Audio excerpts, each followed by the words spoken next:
हे दृश्य तर आहे हे पंढरपूरचे आहे असं आपल्याला वाटतं, परंतु हे पंढरपूरचं दृश्य नसून कोल्हापूर जिल्ह्यामधील पेठ व वडगावमधील गुरुकुल संकुलाचे हे दृश्य आहे। तुम्ही बघू शकता की सकाळपासून डोळ्याचं पारणं फेडणारा हा सोहळा आपल्याला पाहावयास मिळत आहे। आपल्यासोबत काही गुरुकुल संकुलांचे काही शिक्षक आहेत, तर त्यांच्याकडून आपण जाणून घेऊ की हा सोहळा कसा असतो, किती वर्षापासून सुरू आहे। मॅडम नाव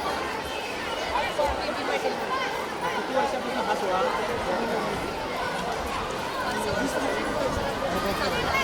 कसं वाटतं आपल्याला हा सोहळा कसं वाटतं?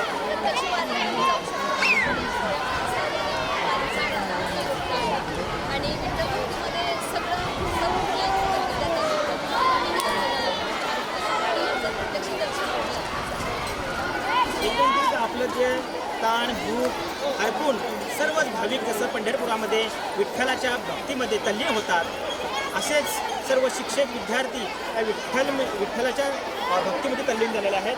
तर आपण अजून जाणून घेऊ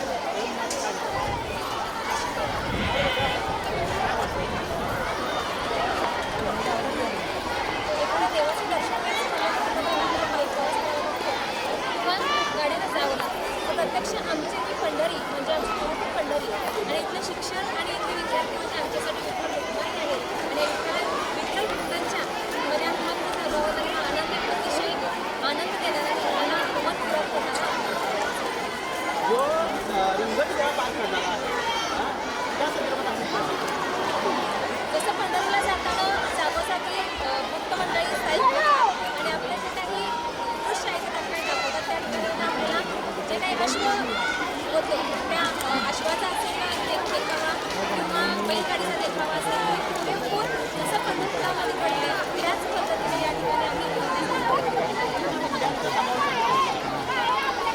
या ठिकाणी जवळजवळ प्रत्येक विभागाची एक दिंडी होती। प्रत्येक डिपार्टमेंट वाईज विभागानुसार दिंडीचा सोहळा पार पडलेला भारतीय संस्कृती जपण्यास आणि त्यांच्यावर संस्काराची पिढी घडवण्याचा प्रत्येक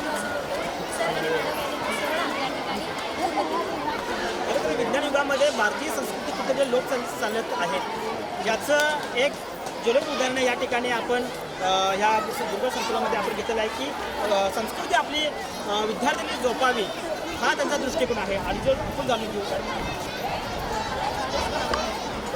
हा कार्यक्रम पाहिलेला आहे प्रति पंढरपूरचे दर्शन इथं झालेलं आहे। वारीला जाता आलं नाही आम्हाला, पण वारी पूर्ण केल्याचा अनुभव आज दिवसभरामध्ये आलेला आहे।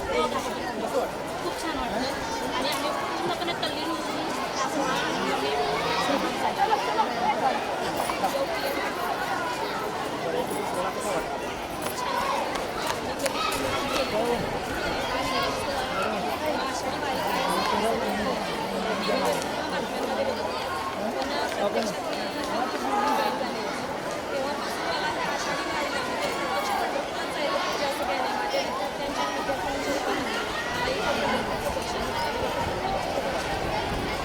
एकंदरीत बघितलं तर हा सोहळा अतिशय डोळ्याचे पारणं फेडणारा आहे आणि गुरुकुल संकुलामध्ये हा सोहळा बघितल्यानंतर आपल्याला खरोखरच असेच जे संस्कार जे विद्यार्थ्यांच्या भावी वाटचालीसाठी हे देणं गरजेचं आहे आणि हे गुरुकुल संकुलन ह्या गुरुकुल संकुलन हे देण्याचं काम या ठिकाणी करत आहे।